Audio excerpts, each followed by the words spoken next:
Sinisisi ko ang sarili ko dahil hindi ako nakinig sa mga sumbong. Hindi ako nakialam. Hindi ako maniwala. Pero hindi pa huli ang lahat. Tama na, ading ko. Magpahinga na tayo. Umuwi na tayo. Magpagamot, magpagaling at nangangako ako. Hindi ako malilingat. Hindi ako magkukulang. Lahat ng kasama mo ngayon, hindi natin kasama sa pinakamadilim na bahagi ng buhay natin. Kasama mo sila ngayon dahil nasa taas ka pa. Ako at ang ating mga tunay na kapatid dito sa Luneta ang kasama mo kahit magdilim ulit ang lahat. Talikuran mo ang iniisip at ibinubulong nilang ambisyon.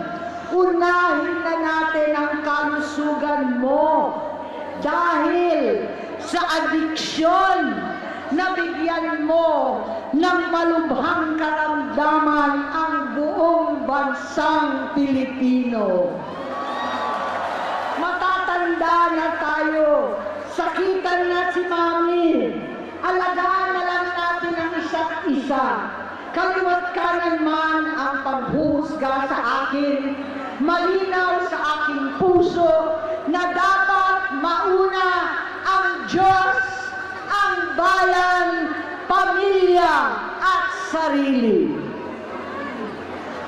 Hanggang sa mga oras na ito, Bonget, gusto kong malaman mo na hindi kita sinusukuan. Hindi ko kakayanin kung mapapahamak ka. Kaya hinihingi ko na tayo'y umuwi na, mamahinga alang sa iyong kalusugan. Kaya ko mabigo at mawala sa iyo ang posisyon, pero hindi ko kayang mawala ka sa amin. Ayusin mo ang sarili mo. Magpagamot. Alisin ang droga sa iyong sistema. Wala akong ibang gusto kundi gumaling ka, malampasan natin ito muli. Dahil wala akong ibang hinahangad bilang ate, kundi maging masaya ka, maging ligtas sa panganib, malusog, matagumpay sa buhay.